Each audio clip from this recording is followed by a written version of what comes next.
a new instructor tells you you don't matter, and then people complain about your differences, then you start thinking, if I get enough of these phone calls, I'm going to lose my job. Thanks so much for listening to I Wish I Knew in My 20s. You know what this podcast is about. And today's guest is Michelle Lee. She is not just an Emmy Award-winning TV anchor. Oh, yeah. She's also started a global movement, just a global movement of unity that went worldwide. No big deal. NBD. But I'm so excited because I feel like she's been a friend in my head for a long time. But I want to tell you a little bit about what happened. So you had gotten this voicemail, and it was a racist voicemail. This evening, your Asian anchor mentioned something about being Asian and Asian people eat dumplings on New Year's Day, and kind of take offense to that, because what if one of your white anchors said, well, white people eat this on New Year's Day? I don't think it was appropriate that she said that, and she was being very Asian. How did you feel when you got that voicemail?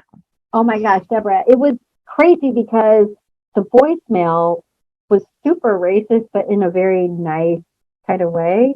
I felt, at first I laughed it off, but just like everything, I think your initial reaction to a lot of things that are embarrassing or worrisome, you laugh off, and then you give it some thought, and then you turn into hurt or anger, right? And that's kind of what happened to me. Like, I was like, well, I cannot believe this. Like, who would leave such a, at the time, I'm by myself. Who would leave such a stupid voicemail? This is ridiculous. And then I really started thinking heavily about, like, God, this is why I, hate this job, or this is why I hate being in this, part of the country, which I will say I lived in many parts of the country. It's like this everywhere, but but I had just moved back to my home state. So I was like, God, is this what it's going to be like? Is this what it's going to be like for my son? And then I actually kind of freaked out a little bit, because when I was in another station in another market years ago, I remember I would complain, like in contract renegotiations, I would say something like, well, doesn't it matter that I'm the first Asian person to anchor this newscast or whatever? And one time I said that to my news director, and he said, no, it doesn't matter, because no one cares. And he's like, more importantly, the viewers don't care. And I was like, so only Asian viewers could care about me, even though I'm adopted and grew up in the Midwest and have white parents, and not that would really be a selling point to anyone, but it's this idea of, like, no one could see that I, am an American, or that I represent in a different way. And I used to have people call and complain about me. I didn't have them call. People used to call and complain about me sporadically. Like, one time I was covering a Veterans Day event, and someone was like, get that jab off TV, so disrespectful. And I'm Korean, but also, so what? And I would always be really nervous about that, because when a news director tells you you don't matter, and then people complain about your differences, then you start thinking, if I get enough of these phone calls, I'm going to lose my job. I'm going to be, demoted, or whatever it may be. And it was so hard for Asian people to get jobs anyway, because also news directors used to say to me, well, we can't hire you because we already have an Asian anchor, and having two would be really confusing for the viewer. And even if you look at some of the big West Coast cities today, there still aren't, like in where I work in Seattle, there were not two Asian anchors anchoring together.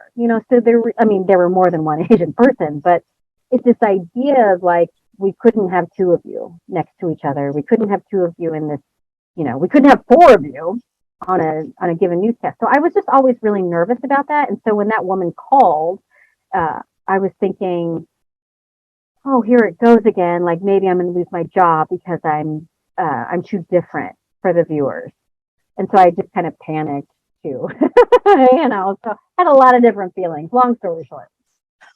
I hear your story and all the things that went through your head, and it really does illuminate for me what it must have been like being the only, being different than maybe the other people in your class growing up. Mhm. And so I can imagine, bringing that into this industry with you, and then that kind of setting off a panic or, that feeling.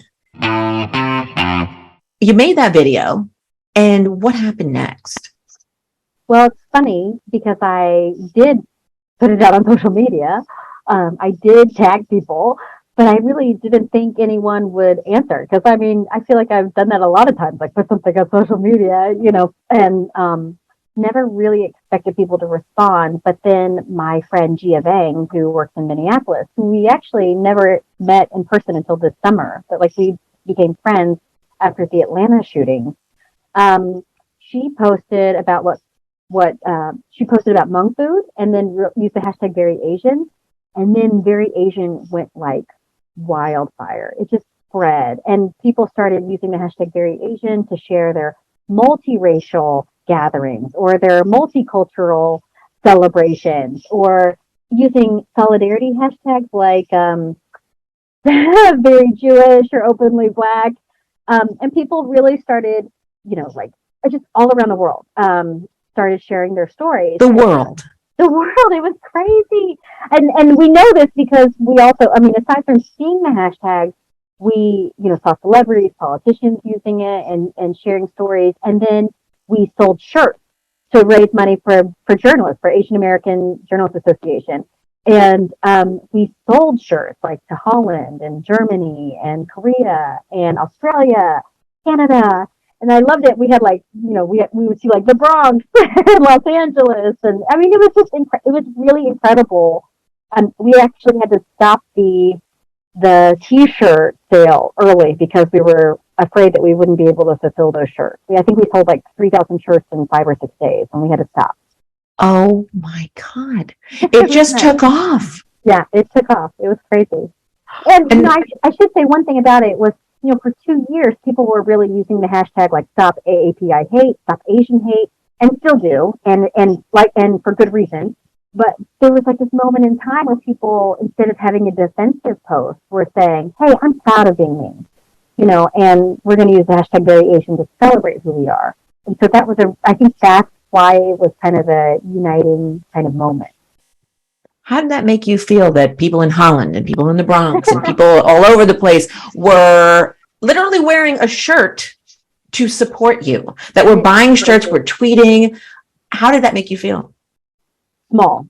I mean, humble, just like, I can't believe that this would be my life. It felt very like a movie or something. I just felt like this was an out-of-body experience. And then even though it was like, you would think that going viral like that would be really amazing and I don't know, like a dream come true. It was really scary, and it was also anxiety ridden.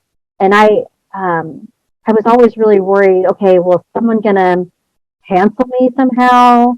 Take my words out of context. Is how many times did I put my son on the internet?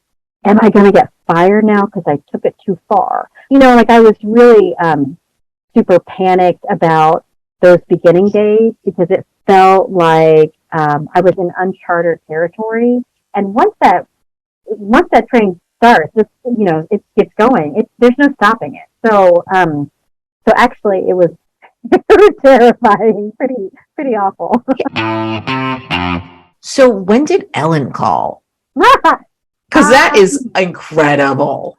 Yeah, that was. I mean, it was really quick. So just the timeline. We went viral on January 1st.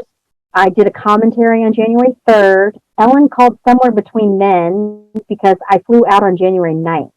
And then her episode aired January 19th. So it was like, I mean, it was actually really insane. And in between then, we had to take like 3 different COVID tests. I mean, there were so many things that were happening in between there that it just felt like we were racing to get out to Los Angeles. The world kind of stood up for you and supported you. And I can't imagine how that must feel after, so many little things along the way and big things along the way.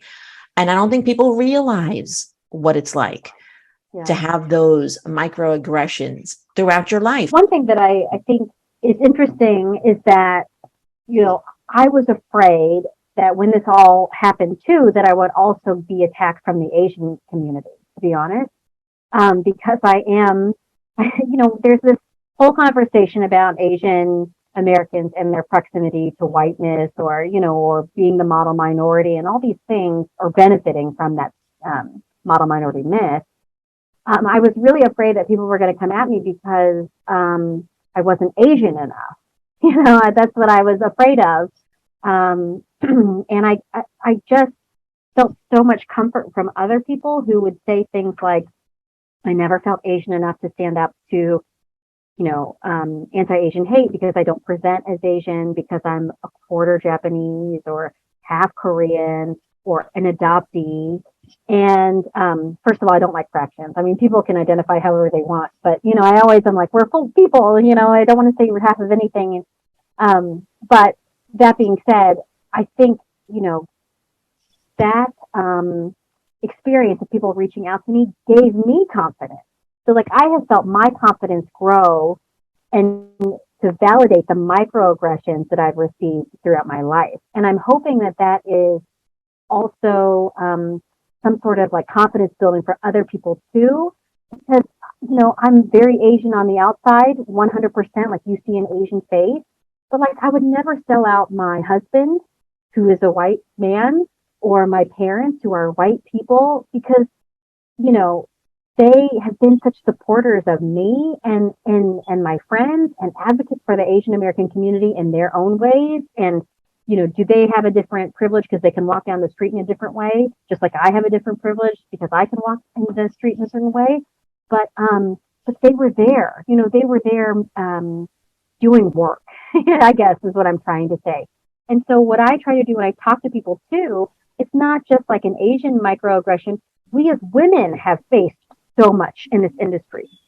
We have said so many stories and shared over and over again, and people may have dismissed us because they don't believe it happened to us.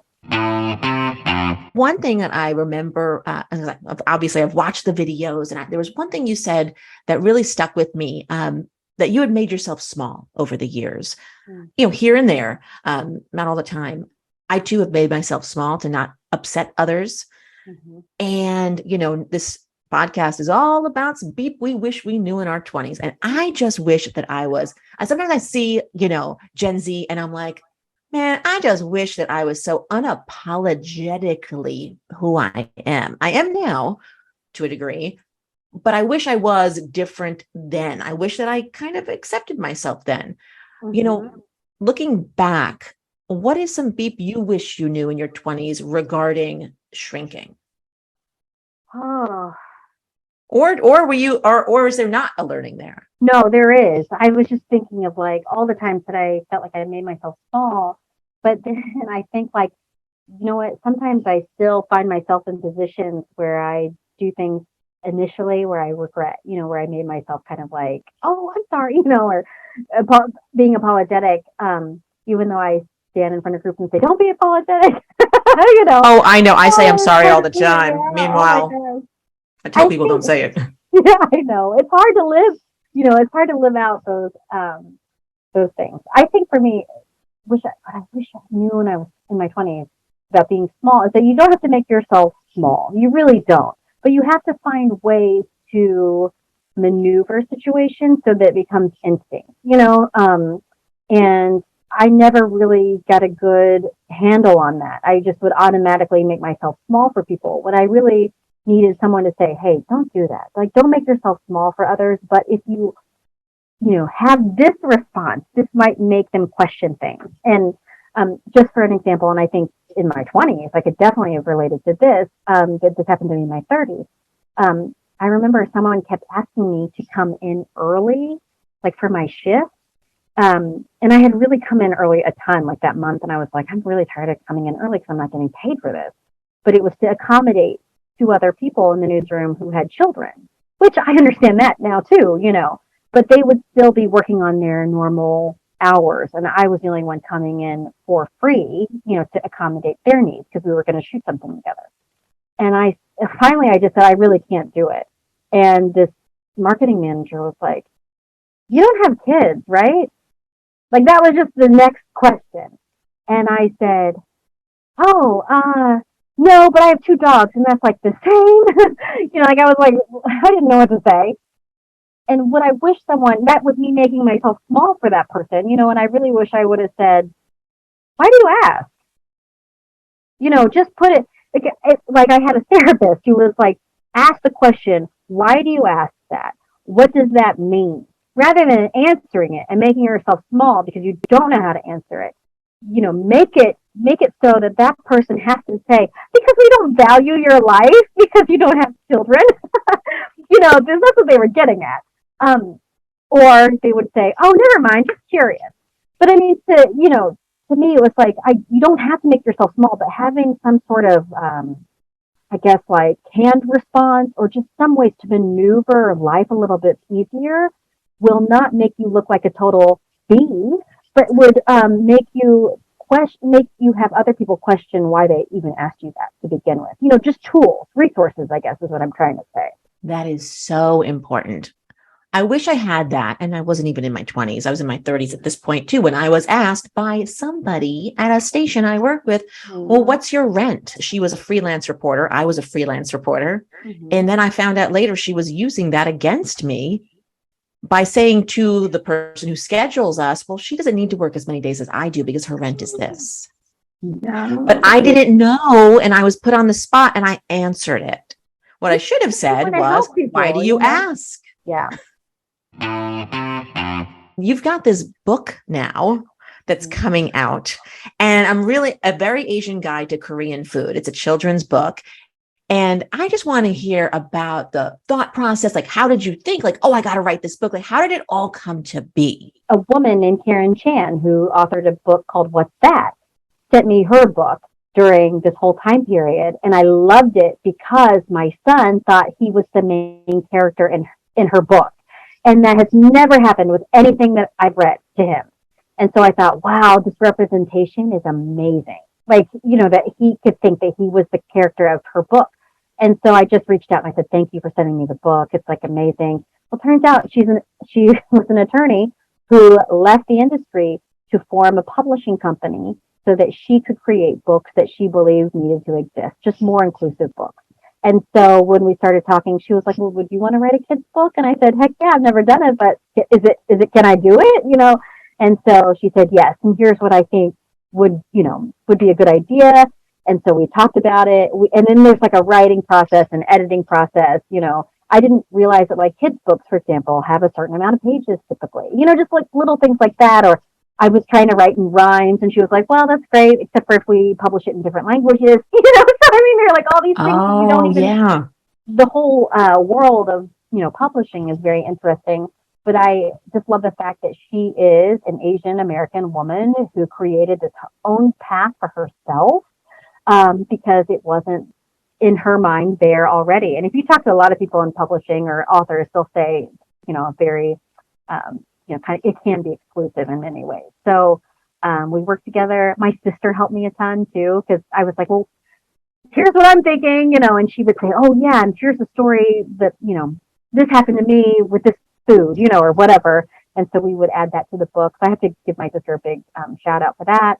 And then Karen Chan, the publisher of Blue Books, also found the illustrator. And so, I mean, it was all kind of a really big labor of love, but very fast paced. You're just so easy to talk to, but you've got some real street cred, as far as like a congressional award, National Peabody Award, 4 national Murrows, and multiple regional Emmys. I had to write this down because I'm like, oh, I'm a little bit intimidated. Oh, Tell me about what kind of stories move you. Oh, wow. Well, thank you for saying that. Sometimes I feel like you just step into a story, but to me, at the end of the day, it's always inequities, whether it's like gender inequity, health disparities, racial inequities. Those are things that I really like writing about. It's funny because I just had this conversation with my co-anchor who I love. His name's Rennie Knott, and he used to work in Washington, D.C. actually many years ago. But he, like one of the the National Murrows that I won for was feature writing, but it was actually a very sad story. And so sometimes we were talking about, because he is a really great feature writer, but I said, sometimes features can also be really serious and sad, and just really strike at your emotions. And so yeah, that's kind of my thing. But like a lot of times I'm just whipping out both thoughts and packages on consumer stuff. Sometimes I'm like, I tell younger reporters too, especially in their 20s, I say, you know what, stop sweating the small stuff, because in reality, if you look at all the great storytellers in the country, they will win all these awards for one story that they've put in like several contests, right? So sometimes it's like looking at like, how many great stories can I do in a year? Sometimes it's literally one or two that are long lasting and have the kind of things that you want out of them. I mean, you don't do a story for an award, right? But I mean, if you're talking about like the payoff, the return on investment on this one story, it's, to me, be proud of yourself for just having one great story. You don't have to knock them out of the park 5 days a week. It's really hard to do that. But obviously do the best that you can do for that day. But yeah, I'd say inequities across the board are always what appeals to me. And I think that's because of the way I grew up. Because I feel like so many people don't have the lens of, people do have the lens of struggle and challenges. Everyone has a struggle or a challenge story, but I think just normalizing those stories so that people don't feel so isolated, when something happens to them. You're making me think about back in the day, whatever day that was, when we tried to be these cookie cutter looking journalists, like we'd have the bob haircut, or we'd wear the blazer or whatever. I mean, I'm still doing the blazer. I don't know, but anyway, I think you back in. Thank God they are, all of them over here. But I feel like we try to be very much like, I am going to be this reporter, and I feel like these days we are allowed to really lean into who we are. Mm-hmm. And the struggles that we've had that give us that lens to tell these stories. And so there are always stories that I gravitate towards. There will be some dog stories in there. You better believe it. But there's always stories about people who need their stories told, whether it's a sex trafficking survivor or a domestic violence survivor. I like to tell stories that give women a voice. Yeah. And anybody who needs their story told, like if they're not really being told, I want to do that. And I feel like that's the lens in which I come to journalism with. I 100% agree with that. And even when I talk to people, because, very Asian, I want to make sure it doesn't get twisted into some sort of political fodder. And, I'm always afraid of that. And I have a thread that's pinned on my Twitter account, but the truth is, like, I am a journalist for everyone, hands down. But like, if you can be kind of marketed as a woman or as a mom or as a dog owner or whatever it is, then it's like, then you can also look at me as this, celebrate me as this, understand that my full humanity includes being a first generation college student, an immigrant, child of foster care, someone who grew up in the Midwest, also someone who's very Asian, so to me, it's like those things don't make me different necessarily, but they lend itself to have more empathy to certain things. And I always use first generation college student as an example because a lot of people connect with that and they go, yes, it was hard to be a first generation college student, so like there's a connection point there. And so that's why I say, full humanity means a lot of different things that you don't necessarily see. First generation college student. I'm giving you a big clink. There you go. A toast to that.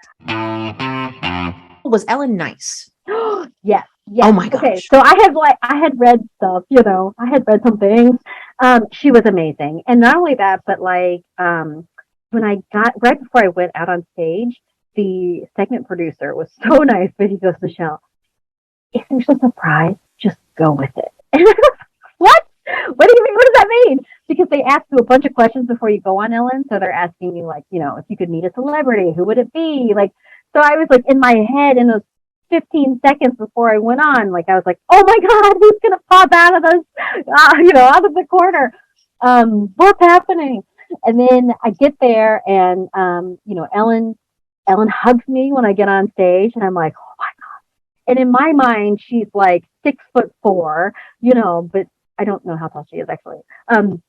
Very smooth skin, like very smooth, beautiful skin. And just like strikingly beautiful in person. Not that she's not on television, but how No, we all but look seeing people in person, sometimes you're like, whoa, like this is wow, real. yeah. And she smelled good. So I was like, oh my God.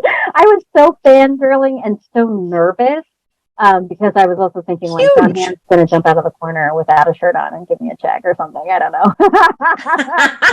I don't know. Johnny I'm so Hamm's happy St. to Louis, hear. so. I'm so happy to hear she was nice. What is something in your 20s, whether it be a bad date or a bad haircut or a bad outfit or something that from your 20s that you're like, oh gosh, why did I do that?